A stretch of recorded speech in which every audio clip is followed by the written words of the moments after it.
Palate to Palate with Robert St. John and Wyatt Waters is made possible by a generous contribution from the Mississippi Farm Bureau Federation. Additional funding is provided by this and other public television stations and from viewers like you.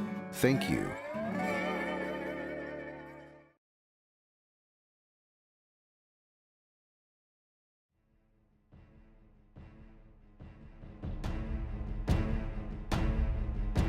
Nothing can hurt me here.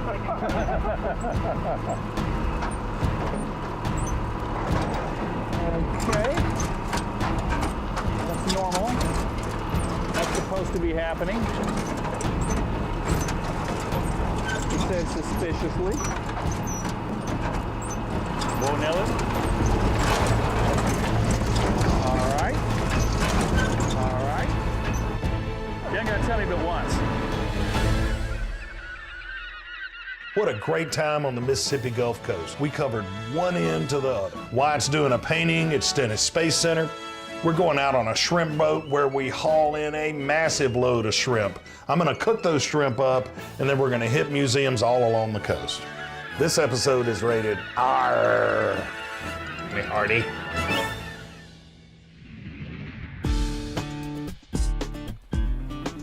One of the most diverse parts of Mississippi is the Gulf Coast. From the people to the seafood industry, you know, the landscape, and your paintings that come from the Gulf Coast are some of my favorites. Well, they're some of my favorites to paint because it's really, all the things you mentioned, the diversity gives you so many different ranges of subject matter, and the landscape's always changing. The weather comes, the weather goes, sunlight, clouds, water, shrimp boats, all that makes for good painting. It's very unique, and here's the thing, one of the best kept secrets on all of the Mississippi Gulf Coast, and maybe Mississippi as a whole, is Stennis Space Center. And I'm going to the Stennis Space Center. You can't say that fast 3 times without messing it up. Stennis Space Center, Stennis Space Center. And I paint some rockets down there.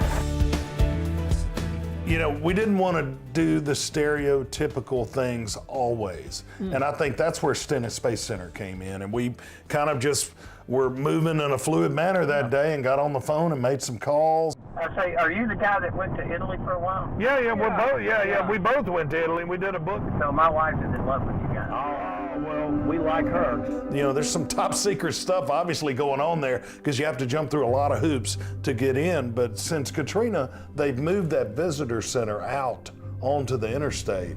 And that's a really cool place.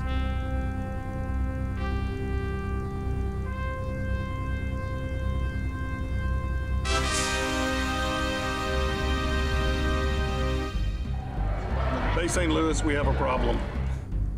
The space program was a huge deal to me when I was growing up. Teachers would bring televisions to school and we'd watch launches. I did get to do a painting of the Saturn Rocket, which is the largest rocket that America's ever made to date.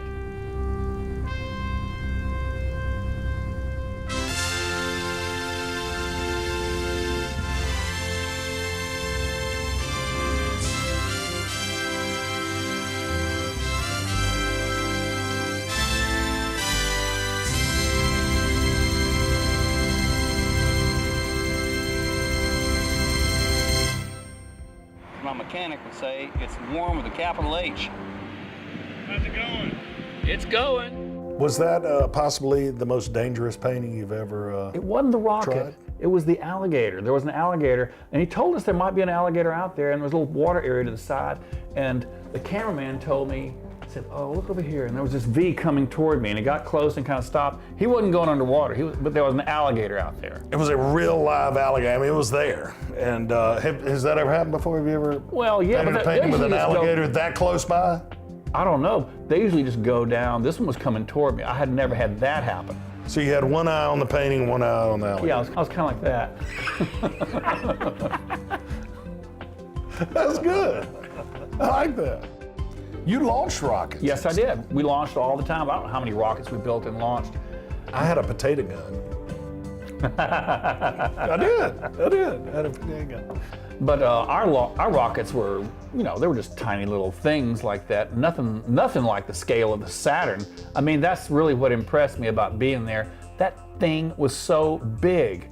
And that's really what the painting was about to me, showing the scale of how mammoth and powerful this thing was. In 1969, when we landed on the moon, I was with my grandfather and my brother. We were in Yankee Stadium in New York, watching a doubleheader between the Yankees and the Senators, and they announced over the loudspeaker that we had just landed on the moon. They played the national anthem. Everybody stood up. It was just this very cool moment. And later that night, we watched the moonwalk on my grandparents' TV right there on the Upper East Side, and my mom took pictures of the TV screen, which we still have. So while you were outside sweating and toiling over the painting, I was inside with our new friend John Wilson. People bring us things that they think are important, and this lady contacted us the other day and had this poster from the Welcome Home Parade for Mr. Hayes, the Biloxi hero, welcome home after the Apollo 13. Oh, wow. And she found it in her parents' garage after Katrina. This is the parts and pieces of a glove that would have been worn on the moon. You can see who it was being made for. Hayes. So this would probably have been the glove he would have used on that booster. On the one outside that Wyatt's I mean, he would have flown on right that now. booster and had this glove on board. The one that Wyatt's painting out there is the bottom third, the red. It's the red. That booster, just that red section, at liftoff, fully fueled, weighed more than the entire space shuttle system weighed later. And the computer that they used in '69 when they went to the moon had less information and capability than this phone, right? Is that correct? Probably less than my Casio watch. We watched it on TV of them walking on the moon. It was the most amazing thing. I've never felt so patriotic and so proud to be an American. But it was a triumph for mankind too. We'd broken, as they say, the surly bonds of this earth and, made our ways into the heavens. All right. Thanks for your time. Yeah. We really appreciate it. You want to go check on Wyatt, Sure. see what's happening out there? Let's do it. Just about there. So I left the cool of the air conditioning and headed outside.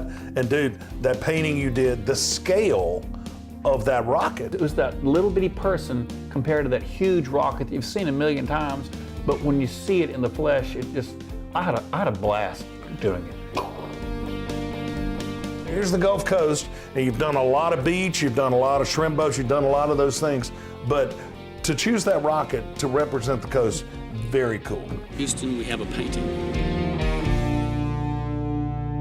We really spent almost all day at Stennis Space Center. The thing to do is call it a day and then get up early in the morning and go shrimping. Those shrimpers don't get up at 10. Nope. We're not buying Dramamine. Oh no, we're not buying Dramamine. We're only buying the generic version of Dramamine. We're on boats all the time. So if you want to go out on a shrimp boat, the best thing to do is call your seafood supplier. I called Todd Rossetti, and he hooked us up with the guy on the coast for shrimping. And that's Captain Baker and his son Junior. We got on that boat and we went shrimping, sure enough. We're gonna need a bigger boat.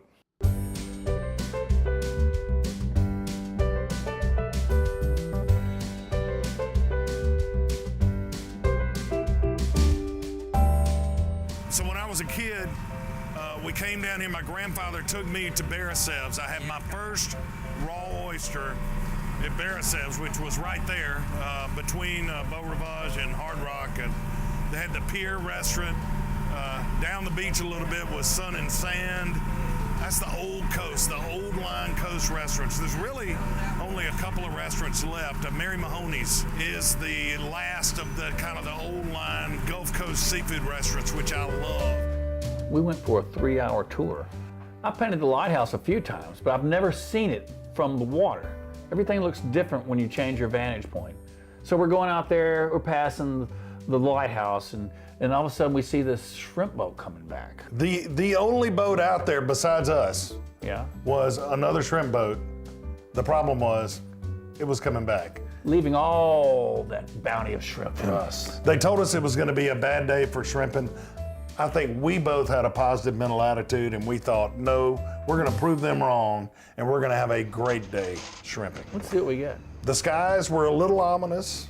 You know, a little squall action happening out there to the south. You know, we just didn't know if any minute that storm was going to come in. Is that a water spout over there? If you don't know much about shrimping, which we don't, they put a test net out, and it's there to give you an indication of what the big net's going to be. the indications were not good. Despite all of the odds being against us, the storm was out there. There were no boats out there. People told us we weren't going to get any shrimp. We were determined. We were determined. We were holding out. The net was out there. I had a good feeling. I thought, you know what, we're going to prove them wrong.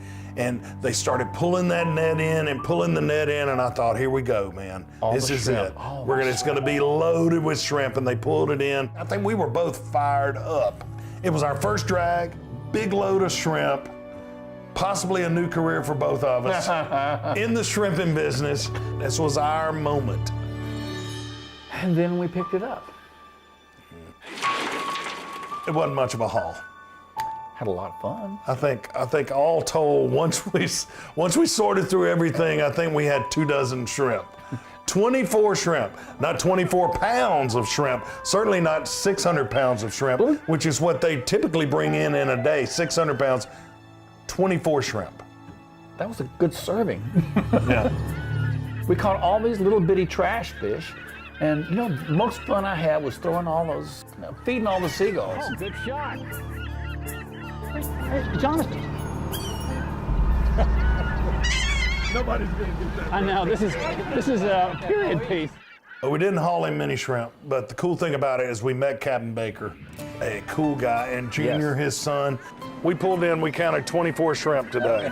Not your typical haul. Should have been the trying that one. Yeah. Can't you doctor that film up a little bit? Yeah, we'll put some stock footage in there and make it look like it. How'd we do? Would you hire us as deckhands? Definitely. Oh, he's being nice. He's being nice. Most deckhands probably don't take Dramamine before they get on the shrimp boat. And the thing about it, he grew up on Deer Island. There were 4 houses on Deer Island. 3 of them were from his family, and they rowed a boat to school in the morning and back at the end of the day. Yes. And I think he was the 3rd or 4th generation to live on that island. 3rd generation shrimper, and still has, what, an 86-year-old Yes, he does. boat in his family. And how many people can, how many people can say they grew up on Deer Island? Yeah. About as many shrimp as we caught. So we came in from shrimping early, had a little breakfast, and while we were eating breakfast, it started to rain. So what do you do if it's raining on the coast? And the cool thing about being on the coast is they have these 3 very unique, very cool museums. We're starting out at one of our favorites, and that's Walter Anderson Museum. Show us the little room. We want to know. The Walter Anderson Museum, to me, is just a real gem from Mississippi. It tells the story of Walter Anderson's life. It's not just the artwork. They tell about his life and the ways he made art. In fact, there's that little bitty room that they brought from the family's property by the water to the museum and secured it to that. And really, it survives only because it was moved to that museum. She found this room, and she said that all over the floor were the watercolors, drawings, logs from his time at Horn Island. Museum is awesome, and I love it. But I also love that community room. This is just wonderful. It really is. That's beautiful, beautiful room. They had to pay him something for doing that mural, so they paid him $1. I'm not sure what the inflation value of that is today, but it was $1.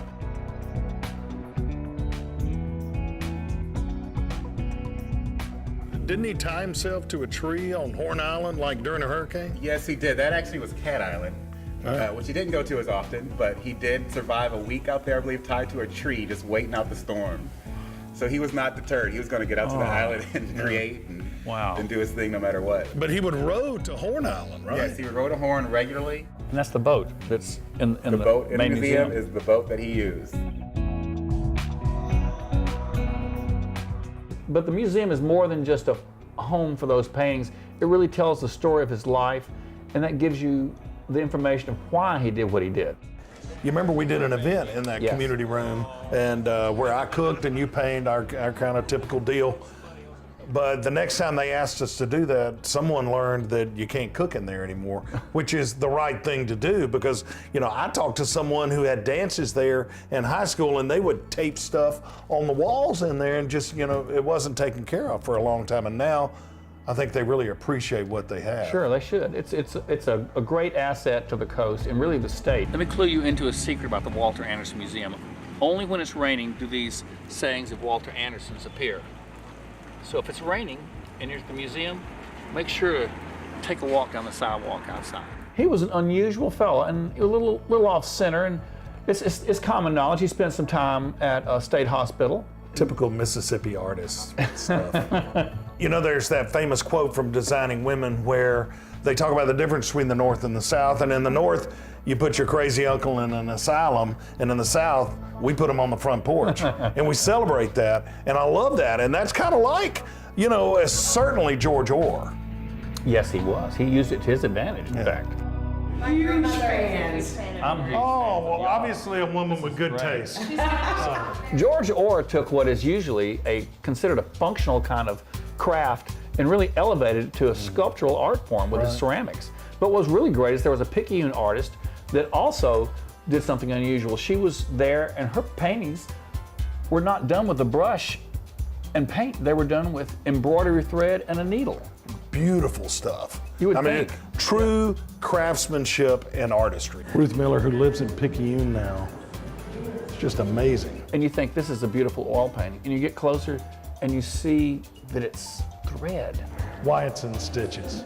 This is amazing. I thought it was painting, man. Yeah, me too. I mean, even when I got pretty close to it, I thought, that paint's fuzzy, you know. I didn't think it was thread. There's art on the coast, but there's a big seafood industry there, and the water has so much to do with what goes on in that Mississippi Sound, the Barrier Islands, and the seafood industry. And the cool thing about that seafood museum is that is really the coast encapsulated in one building, and it goes through the storms, it goes through the seafood industry, different sailing vessels and boating vessels. All the history of the coast is in that one building, and I had never been there before. I mean, it was just a year or so ago when I went for the first time. I love that place. It was a shrimp peeling machine that was invented by a guy when he was 17 years old. It was like the Eli Whitney of the Gulf Coast. So there was the history of the shrimping industry from Biloxi, which is really, at one time, Biloxi was the shrimp capital of the world. And we were surrounded by all those pictures, and I couldn't help but think of our catch from earlier that day. And they weren't asking us for any shrimping advice in the museum. You know, the photographs make their shrimp look a lot bigger. The plan was to take our big shrimp haul back to Hattiesburg and just go to my kitchen and prepare baked shrimp and squash. But we didn't have much of a haul. I don't even know what happened to those You shrimp. only planned so much. So we went to the restaurant and got some shrimp from the restaurant. And very good. today I'm going to show you how to make baked shrimp and squash. It's 2 skillets at first. You're cooking. The perfect part of this is our friend Enzo's olive oil. Usually don't want to cook with extra virgin olive oil, but in honor of our friend Enzo, we're going to cook the squash here. We're going to cook the shrimp here. Then we're going to drain them, then we're going to combine them. I call it Piney Woods cuisine, and this would be the perfect example of this. This is regular, just basic yellow crookneck squash. So this is going to release some liquid. Go for it. I'm not going to do that. You got it. It's all in the wrist. Okay, it's all in the wrist. It's all in the wrist. Yeah. It's all in the wrist. Look at that. Put my shrimp in. Put it in away from you so it doesn't splatter towards you. Again, it's all in the wrist. All right, so what I do with shrimp is I use Old Bay seasoning with shrimp. I think there's like some celery salt in it, but I love that stuff. yeah, it works well with shrimp. Let's move that squash around. There's a spatula over there if you want to just churn it. I don't want to be cleaning the floor. So the shrimp are going to cook before the squash. I'm going to add some onion in there, add some red bell pepper, and some green bell peppers. No celery, so it's not really a trinity. We're going to cook that. I'm not going to add the garlic yet. So we're going to cook these shrimp. Just moving those peppers around. Doing good over there. We just need to keep cooking. I'm keeping it going, man. Moving it around, shaking it up, not shaking it like you. The beauty of this thing is what you want to do is do this a day ahead. You got company coming. Cook this a day ahead, and the key to cooking, especially cooking like this, is to handle and get your mise en place done. Mise en place is everything in its place. I love that word. Measure everything out, and that way when you're cooking, you can just kind of take your time, you can relax, and you're not scrambling around going, oh, I gotta get the spice here, and I gotta get this bowl here, and I'm running and scrambling. That makes so much sense. Yeah. All right, these shrimp are almost done. You can tell when they start curling up a little bit like that. Smells good. All right. Add your Creole seasoning in. Okay. Yeah. I'm trying to Just portion go it ahead. around. Just dump it in. All right, let's Here we do go. salt and pepper. How much salt? All of it. There you go.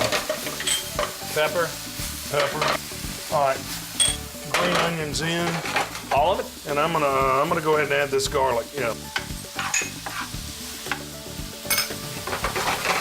Go ahead and put your garlic in, all of it. This is key. I'm gonna take my first colander and I'm gonna drain that shrimp. I don't want that excess moisture. So I'm gonna take those shrimp, add them to the bowl. You see how it's getting soft and it's breaking up a little bit? Yeah. Same deal. Now what we wanna do, without really disfiguring the squash, we wanna just gently press to get some excess moisture out of there. This is the really cool part. So this is hot. We want to work with it while it's hot because we're going to make our own sauce. This is hot sauce, Old Bay seasoning. Got some green onions. All right, we're going to stir that around. This is sour cream. All right, hold on. I'm going to mix the sour cream up in there. Go ahead and dump the cheddar in. Okay. Let's see, that's going to melt. Let's go ahead and add the Parmesan cheese. Take about 4 or 5 at a time and just crush them and crumble them up with your hands. No big pieces. You see how that cheese melted in there? Oh, wow. So it made a sauce. You remember what all we had a minute ago were shrimp and squash. All right, so look. Superman crushing a wall. Take the parsley and the rest of that Parmesan cheese there, dump it in all the way. Use this spoon, mix it up. I'm gonna pour this into the bowl. Out of the bowl into the Pyrex casserole dish. So since this is already cooked and it's hot, I'm gonna go ahead and just put the crumbs on now. Now, here's my trick. You put a layer on like that just over the top and that adds a little crunchiness. But if there is excess moisture in there, it's gonna go to the corners. Okay. And so I kind of load up the corners and that soaks up any excess moisture around the edges, and actually those rich crumbs taste really good. All right. 350, I have it on convection. 15, 20 minutes, we're gonna be good to eat.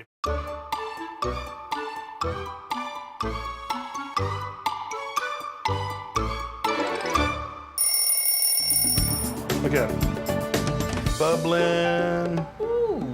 Cheers.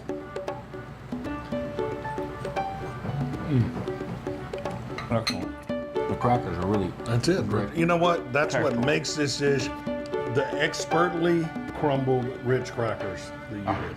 Well I done. say, boy, I Well have done. some help with it.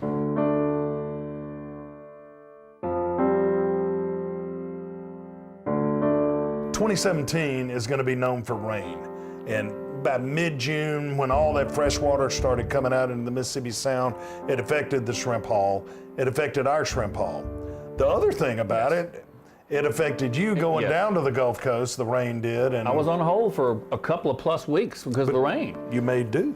But you know, when life gives you rain, you go to another museum. And so I went to the Natural Science Museum, and what do they have there but a huge coastal seaquarium? So I'm able to really do this double truck 2-page painting of the coast inside. So if people wonder how I worked on location on underwater painting, that's how I did it. You know, ultimately the coast holds a special place in my heart. My dad died when I was 6. I had an older brother who was 10 at the time. My mom knew she wasn't going to be able to play football with us. She wasn't going to be able to go hunting, but she figured she could learn how to fish. And she bought a small fish camp up the Pascagoula River, and we spent our summers on the Gulf Coast. The first oyster I ever ate was on the Gulf Coast. The first time I ever ate crab meat was on the Gulf Coast. It has such special memories for me. It was great going down there with my best friend and hanging out and you know, just reliving that. It's really a second home for me. And again, one of the most diverse parts of this state, and we are blessed to live not so far from there. It's the vacation part of life, you know. We always go to the coast. All life goes to the water. We just have to have it. Watercolor, Wyatt Waters, Gulf Coast, shrimp. That's what it's about. Says it all.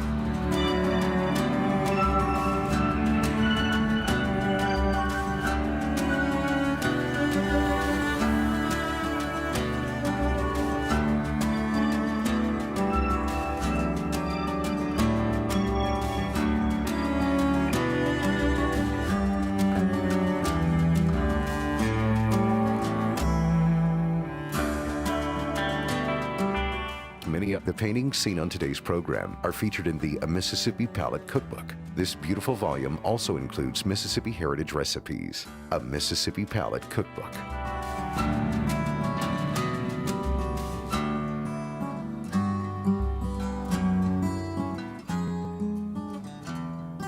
Palate to Palate with Robert St. John and Wyatt Waters is made possible by a generous contribution from the Mississippi Farm Bureau Federation. Additional funding is provided by this and other public television stations and from viewers like you. Thank you